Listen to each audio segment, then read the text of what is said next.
इतनी सालों के संघर्ष के बाद में अब राम मंदिर निर्माण हो रहा है, 22 तारीख को प्राण प्रतिष्ठा होनी है, कैसे देख रहे हैं इस पूरे इवेंट को? मैं इसको सालों का नहीं मानती, शताब्दियों का मानती हूँ। आप देखिए ना, 5 शताब्दियां हो गई हैं और विश्व का ये एकमात्र एक अभियान है जो 500 साल चला है और चला और अंत में सफलता के परिणाम पे पहुंचा।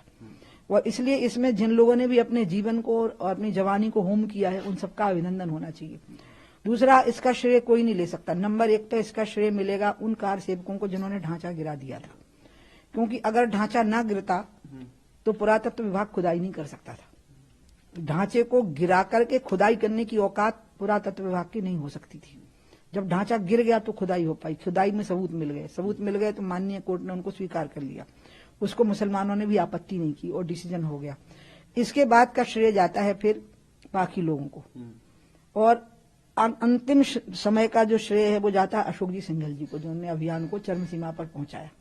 और आज की स्थितियां जो बनी कि शांतिपूर्ण तरीके से वहां पर अब मंदिर की प्राण प्रतिष्ठा हो रही है, इसमें मोदी जी ने जिस तरह से विषय का प्रस्तुतिकरण किया पूरे देश में, उसके बाद अमित शाह ने जिस प्रकार से लॉ एंड ऑर्डर पे काबू रखा और सब लोग शांति से रहे, कोई उद्वेग नहीं हुआ, और योगी ने जिस तरह से उत्तर प्रदेश को संभाला, फिर इनको श्रेय जाता है। तो पहला श्रेय तो 500 साल के संघर्ष में बलिदानियों को है। दूसरा कार सेवकों को है जिनने ढांचा डाया था। हम लोग को कोई श्रेय नहीं, हम तो भागीदारी किए थे। जिंदा रह गए तो हमको दुख हुआ था।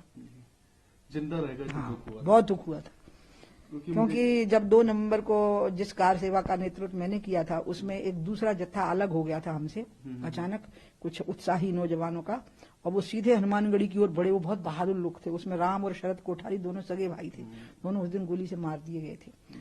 तो इसलिए मैं तो समाजवादी पार्टी के उस समय के नेता मुलायम सिंह को हमेशा कार सेवकों का हत्यारा ही कहती रही, जबकि उनको मैं बड़े भाई जैसा मानती थी। और मैं उस बात को कभी भूली नहीं कि वो बलिदान हो गए और हम जीवित रह गए। आपका भी बहुत बड़ा योगदान रहा इस पूरे। आप कैसे कहोगे योगदान? 500 साल के संघर्ष में सबसे पहला संघर्ष तो हनुमानगढ़ी के महंतों ने किया था। जब जिस दिन वो मंदिर तोड़ा गया था, उस समय पे मीर बकी के टाइम पे, तो सबसे बड़ा योगदान तो उनका था। उसके बाद तो बहुत साधु संतों ने, नागा साधुओं ने, वैष्णव साधुओं ने, राजा छत्रपाल की सेना ने, गुरु गोविंद सिंह जी की सेना ने, राजा रणजीत सिंह की सेना ने वहां आकर के संघर्ष किए हैं और उन प्राणों की आहुतियां दी हैं। तो इसलिए वो तो निरंतर चला है। मतलब आखिरी बलिदान था राम और शरद कोठारी का। तो बलिदानों की एक पूरी परंपरा चली है। तो उसमें हमारा कोई योगदान रहा वो यही रहा कि आखिरी समय पर अशोक जी सिंघल जी के नेतृत्व में हम लोग इकट्ठे हो गए थे और उसको हम अंजाम तक पहुंचाने के लिए तय कर चुके थे कि जिंदा रहेंगे या मरेंगे, लेकिन हम अंतिम परिणति तक पहुंचाएंगे। लेकिन जब वो डिमोलिशन हुआ उस जब बाबरी मस्जिद का, उसमें आपको आरोप ढांचे का आपको भी उसमें आरोपी बना दिया? हाँ, मैं सीबीआई ने हमको चार्जशीटेड किया, हमारा ट्रायल हुआ। और आप देखिए हमारी निष्पक्षता, लोग कहते हैं हम धर्म की राजनीति करते हैं। जब सीबीआई ने हमारे केस को टेक ओवर किया तो अटल जी प्रधानमंत्री थे, और जब सीबीआई ने हमको चार्जशीटेड किया तो नरेंद्र मोदी जी प्रधानमंत्री थे। इसका मतलब उन्होंने हमारे बचाव की कोई चेष्टा नहीं की। हमारी जो जांचें चल रही थी उसमें कोई बीच में विघ्न नहीं डाला। सीबीआई ने हमको चार्जशीटेड किया और उसके बाद सीबीआई ने जब कोर्ट में एविडेंसेस प्रस्तुत किए तो माननीय कोर्ट ने उन एविडेंसेस को पर्याप्त नहीं माना, तो माननीय कोर्ट ने हमको बरी किया। इससे यह समझ लीजिए कि भारतीय जनता पार्टी की सरकारें कितनी निष्पक्ष रहती हैं इन मामलों में जो हमारे ऊपर पक्षपात होने का आरोप लगता है। और इसलिए ये इस पूरी श्रृंखला में तो मैं रही हूं, जिसमें कि मुझे पहले दोषी माना गया, फिर चार्जशीटेड हुई, फिर कोर्ट के ट्रायल हुए और फिर उसके बाद में हमको बेकसूर कहा गया। लेकिन मैं आपको फिर कहूंगी, इसमें बेकसूर होना और कसूरवार होना महत्व नहीं रखता था। इसमें तो जो उस दिन बलिदान हो गए वो महत्व रखता था। रथ यात्रा भी निकली अडवाणी जी ने रथ यात्रा निकाली। अडवाणी जी ने परवाह भी नहीं की कि हम विश्वनाथ प्रताप सिंह को सपोर्ट कर रहे हैं। विश्वनाथ प्रताप सिंह घड़ी घड़ी अपना रंग बदल रहे थे, कभी कार सेवा के लिए हाँ भर रहे थे, कभी शिलान्यास के लिए ना कर रहे थे। और अंत में लालू यादव ने मुस्लिम तुष्टीकरण की राजनीति के चलते हुए अडवाणी जी का रथ रोक लिया, जो कि केंद्र की सरकार के समर्थक थे। हम जानते थे कि अब सरकार गिर जाएगी और हम सरकार के सपोर्टर हैं, और हमको ये भी पता था हम मुलायम सिंह की सरकार भी गिरा लेंगे। वो सब हो गया, लेकिन हम तो किसी भी प्रकार के बलिदान के लिए तैयार थे। आज एएनआई जब मुझसे पूछ रहा है तो मैं अडवाणी जी का एक छोटा सा प्रसंग सुना सकती हूँ, अगर आप उसको अनकट रखें तो। जब हम माता टीला की जेल में 1 महीने रहे हैं, 6 लोग, अडवाणी जी थे, मुरली मनोहर जोशी जी थे, विष्णु हरि डालमिया जी थे, अशोक जी सिंघल थे, विनय कटियार जी थे और मैं थी। हम 6 लोग माता टीला जेल में 1 महीने ट्रायल फेस कर रहे थे। माता टीला एक रेस्ट हाउस था ललितपुर जिले का, उसको दर्जा दिया गया था जेल का। तो वहां पर अडवाणी जी शाम को टहलने को निकलते थे, तो मुझे जेल की अथॉरिटीज ने मुझे कहा, क्योंकि मेरी जिम्मेवारी थी एडमिनिस्ट्रेशन से बात करना कैदियों की तरफ से। अडवाणी जी ने जिम्मेवारियां बांटी थी, तो मेरी थी एडमिनिस्ट्रेशन से बात करना। उन्होंने कहा अडवाणी जी को कहिए कि वो बाहर न टहला करें शाम को, क्योंकि हमने सुना है कि बहुत तरफ से लोग आए हैं उनको मार डालने के लिए। वो दूर कहीं पेड़ से किसी राइफल से अगर फायर कर देंगे, वैसे हमने सारे पेड़ों पर काबू कर लिया है, तो कुछ हादसा हो जाएगा, इनको कहिए ना टहलें। तो मैंने उनको कहा अडवाणी जी को, तो अडवाणी ने कहा उमा अब देखो ये प्रेस में नहीं है ना, ये बात टेलीविजन पे नहीं बोल रही ना, कई नेता लोग होते चूहा हैं और टेलीविजन पे शेर बनते हैं। नहीं, अडवाणी जी कहाँ हैं, अपनी बिटिया को बोल रहे हैं, ये बाप और बेटी का संवाद है। मैं कह रही हूँ कि दादा आप बाहर टहलना बंद करो शाम को। वो कहते हैं उमा अगर मैं मर गया अभी कुछ ही दिन हुए हैं 6 दिसंबर की घटना को, तो तुम्हारा मंदिर के निर्माण का काम पूरा हो जाएगा, इसलिए मैं टहलना बंद नहीं करूंगा। ये अडवाणी जी ने मुझे अकेले में कहा है, जो मैं आज सार्वजनिक कर रही हूँ एएनआई को।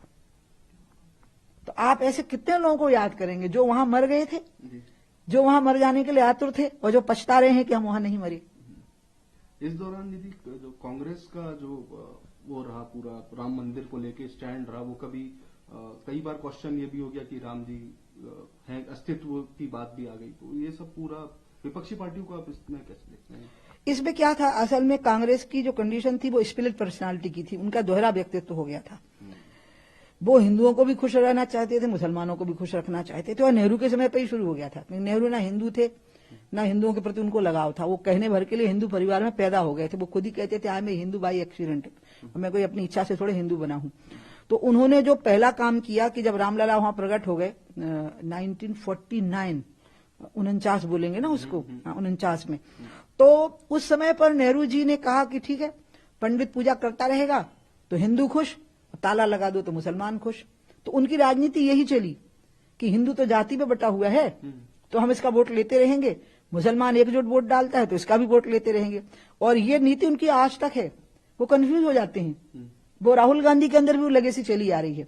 यहां तक कि हमारे मध्य प्रदेश के जो पूर्व मुख्यमंत्री हैं, जो मेरे से हार गए थे फिर, दिग्विजय सिंह जी, वो भी स्प्लिट पर्सनालिटी में आ जाते हैं। वो स्वयं राघवगढ़ में रामलला के भगवान राम के भक्त हैं, लेकिन उनको लगता है कि अयोध्या को क्रिटिसाइज करने से मुसलमानों का वोट मिलेगा, क्योंकि हिंदू जाति में बटा हुआ है। अब क्या हो गया, मोदी जी ने उसका जवाब दे दिया, सारे हिंदुओं को एकजुट कर दिया, जातिवाद खत्म कर दिया, परिवारवाद खत्म कर दिया, और अब धीरे धीरे आप देखिएगा सारे अल्पसंख्यकों में भी एकजुटता आ जाएगी कि हमें एक साथ रहना है इस देश में, कोई एग्जिस्टेंस की भावना आ जाएगी। ये मोदी जी ले आएंगे, यही रामलला के कारण आ रही है धीरे धीरे।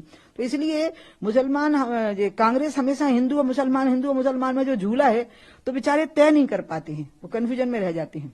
आपने दिग्विजय सिंह जी की बात की, उनका अभी हाल ही में बयान आया था। उनका कहना है कि जो पुरानी मूर्ति है भगवान जी की, वो कहाँ है, उसको स्थापित किया। वो न्यास वाले उसका जवाब देंगे ना, रामलला है वहां पर। दिग्विजय सिंह जी चले, मैं ले चलती हूँ उनको अयोध्या, उनको रामलला से मिला दूंगी मैं। अच्छा रहा आपने मुझसे पूछा है, मैं उनको निमंत्रण देती हूँ कि दादा भाई मेरे साथ चलो, मैं 17 की रात को पुष्पक से जा रही हूँ एक्सप्रेस से, और 18 को मैं अयोध्या पहुंच जाऊंगी, मेरे साथ रहें वहां, मैं रामलला से मिलाऊंगी उनको। और कई ये इंडिया अलायंस बन गया, तो इंडिया अलायंस के भी लोगों को, जैसे खड़गे जी को, उनको भी न्योता गया हुआ, कई लोग को न्योता गया हुआ। तो क्या लगता है? मैं तो उनको ये कहूंगी कि इस सम्मान का अवसर है, ये ऑनर की घड़ी है, भारत के राष्ट्रीय अस्मिता की घड़ी है। और आप मुसलमानों का व्यवहार देखिए साहब, शिलान्यास के समय, सुप्रीम कोर्ट के निर्णय के समय, आज प्राण प्रतिष्ठा के समय, पूरे मुस्लिम समुदाय ने माननीय कोर्ट के ऑर्डर को सम्मान के साथ स्वीकार कर लिया है। इसलिए मैं ओबीसी जी को और खड़गे जी को, क्योंकि सब एक ही जात हैं, ये क्या है, इनके केमिकल अलग अलग हैं, लेकिन इनके जो जिसको कहते हैं ना मूल तत्व एक ही, वो है कि ये राजनीति करते हैं जातिवाद की, परिवारवाद की और सांप्रदायिकता की। इसलिए गोत्र इनका एक ही है, चाहे भले ही इनके नाम पार्टियों के अलग अलग हों। इन सबको मैं अपील करूंगी कि उस दिन सारे लोग आइए, वहां बैठिए शांति से, देखिए प्राण प्रतिष्ठा को। ये रामलला की प्राण प्रतिष्ठा नहीं है, राम तो सारे ब्रह्मांड के प्राण हैं। ये राष्ट्र की अस्मिता की प्राण प्रतिष्ठा है, राष्ट्रीय सम्मान की प्राण प्रतिष्ठा है। आप सब आइए, सब पार्टिसिपेट करिए, बैठिए शांति से आके। इसमें एक है, आप जानते होंगे AIUDF के हैं असम, तो उनका कहना है कि उस दिन जिस दिन ये सब प्राण प्रतिष्ठा होना, उस दिन उन्होंने मुस्लिमों को कहा है कि मुस्लिम समुदाय के लोगों को कहा है कि उस दिन ज्यादा ट्रैवल ना करें, इधर उधर जाए ना। तो क्या ये भड़काने वाला या इस तरीके का?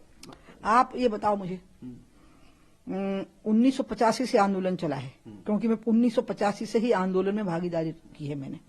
जब ना आगे बढ़ो जोर से बोलो, जन्मभूमि का ताला खोलो शुरू हुआ, तो तब से मेरी भागीदारी रही है 22 जनवरी तक, जब रामलला वहां विराजमान हो रहे होंगे, मेरे प्रधानमंत्री प्राण प्रतिष्ठा कर रहे होंगे और मैं उस अमूल्य घड़ी को देख रही होंगी।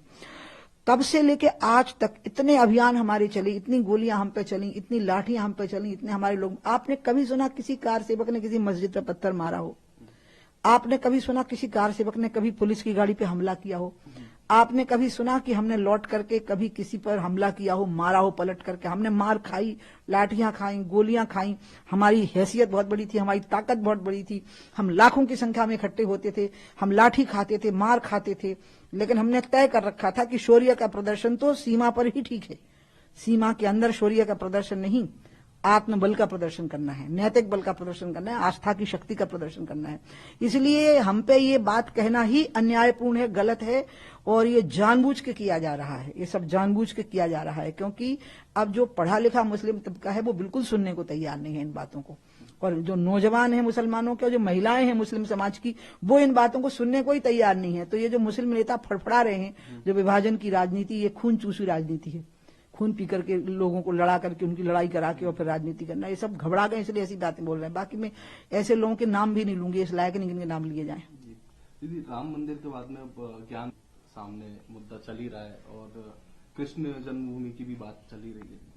ये तो जब 1991 में जब पूजा स्थली विधेयक आया था पार्लियामेंट में, तो मैं ही अपनी पार्टी की तरफ से प्रथम वक्ता बनी थी इसमें सदन के अंदर, और आडवाणी जी ने कहा था उमा बोलेगी इस पे, बहस को ओपन मैंने किया था बीजेपी की तरफ से। तो मैंने तो उसी समय कहा था कि आपने इस वर्शिप बिल में से अयोध्या को बाहर कर दिया है कि ये कह के कि ये विवादास्पद है। इसके अलावा सब ढांचे आपने 1947 की स्थिति के लिए कहा है। तो मैंने कहा कि आप इसमें से मथुरा और काशी को और निकाल दीजिए, क्योंकि मथुरा, काशी और अयोध्या ये 3 हिंदुओं के आराध्य के स्थल हैं, और ये वैसे ही हैं जैसे मुसलमानों के लिए मक्का मदीना है और ईसाइयों के लिए वेटिकन सिटी है। इसलिए इस पे भी बाद में लोगों की आकांक्षा बनी रहेगी कि ये बन जाएं, और अगर आप इन तीनों को शांत कर देंगे तो हिंदू इतने बड़े दिल का होता है कि फिर वो सब भूल जाएगा। इसलिए आप अपना दिल बड़ा करिए, क्योंकि तीनों जगह पर जो स्थान बनाए हैं मुसलमान इन्वेडर्स ने, वो उनके धार्मिक स्थान नहीं है, वो मक्का मदीना है। तो यहाँ कोई मक्का मदीना नहीं है, वो वेटिकन सिटी है ईसाइयों का, यहाँ कोई वेटिकन सिटी नहीं है। उनके आस्था का केंद्र बिंदु यहाँ कहीं नहीं है, ना अयोध्या में, ना मथुरा में, ना काशी में। और ये तीनों हमारे आस्था के केंद्र हैं, राम, कृष्ण और शिव, ये हमारे आस्था के केंद्र हैं। इसलिए इनमें आस्था का टकराव नहीं है।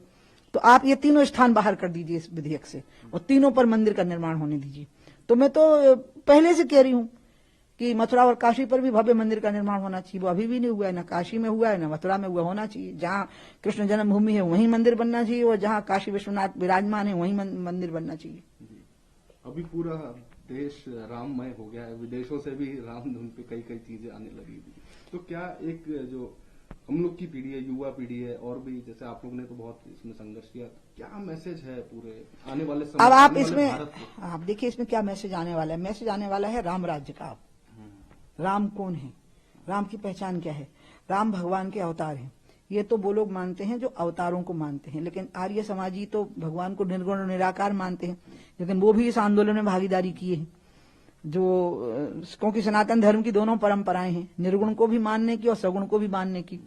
जो मानते हैं कि भगवान अवतार नहीं लेते हैं, निराकार होते हैं, वो भी इसमें जुड़े रहे, और जो ये मानते हैं कि भगवान ने अवतार लिए थे वो भी इसमें जुड़े हुए हैं। क्योंकि राम सिर्फ भगवान नहीं है, राम मर्यादाओं के आदर्श के उत्कृष्ट उदाहरण है कि मर्यादाएं क्या होती हैं, जिसमें उन्होंने किस प्रकार से बहुत गरीब सर्वहारा वर्ग का सहयोग लेकर के रावण का संहार किया है, किस प्रकार से जंगल में रहने वाली एक भीलनी के हाथ के बेर खा करके राजकुमार होते हुए भी अपनी क्षुधा मिटाई है और उनका स्मरण रहा।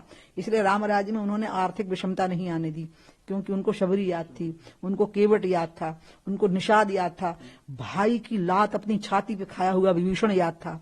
इसलिए वो अपनी प्रजा की भावनाओं का बहुत सम्मान करते थे कि रावण ने अपने सगे भाई की बात नहीं मानी थी। जब उसने सुझाव दिया था तो उसको लात मारी थी विभीषण को, निकल जा मेरे राज्य से बाहर। जो अपने राज्य में अपमान करेगा अच्छी सलाह देने वाले का, वो रावण का राज्य हो सकता है, राम का राज्य नहीं हो सकता। इसलिए राम राज्य की कल्पना आती है फिर सामने युवा पीढ़ी के लिए कि राम राज्य एक आदर्श राज्य है जिसमें शासन में बैठे हुए व्यक्ति को अपने चरित्र का उत्कृष्टतम उदाहरण प्रस्तुत करना है। उस पर भ्रष्टाचार का आरोप ना हो, उस पर व्यभिचार का आरोप ना हो, और आरोप लगाने वाले को वो दंडित ना करे। यदि एक बीच में बात आई थी, नित्यानंद सरस्वती जी आए थे, उन्होंने एक बात कही कि जो 5 एकड़ जो जमीन है वो मुस्लिम समुदाय को दे दी बनाने के लिए, उनकी मर्जी, वो क्यों दी? उनका क्वेश्चन ये रहा। पुरी के शंकराचार्य जी हैं माननीय निष्ठलानंद जी सरस्वती जी महाराज, और वो हमारे देश में भारतीय संस्कृति के और भारतीय आगम के सबसे बड़े ज्ञाता हैं। उनके बराबर का ज्ञाता अभी भारत भूमि पर कोई नहीं है, ज्ञात और अज्ञात। उन्होंने ये प्रश्न उठाया है, उज्जैनी में उठाया है और यहाँ पर भी उन्होंने ये प्रश्न उठाया है। और मुझे लगता है कि राम जन्मभूमि न्यास के पास इसका पूरा जवाब होगा, राम भद्राचार्य जी के पास इसका जवाब होगा, और हमारे महंत जो नृत्य गोपाल दास महाराज हैं उनके पास होगा कि जो 5 एकड़ जमीन मुस्लिम तबके को दी गई है, जो निष्ठलानंद सरस्वती जी महाराज ने कहा है, हम तो उनका नाम नहीं ले सकते, वैसे मैंने नाम ले दिया गलती से, शंकराचार्य जी महाराज ने जो कहा है वो एक ऐसा सवाल है जिसका जवाब उनको बिल्कुल सही ही दिया जाएगा। और शायद जवाब तो हम दे नहीं सकते उनको, मतलब उनके सामने विषय का प्रस्तुतिकरण होगा। मुझे लगता है अवश्य होगा इस विषय का प्रस्तुतिकरण, क्योंकि उन्होंने एक महत्वपूर्ण बात उठाई।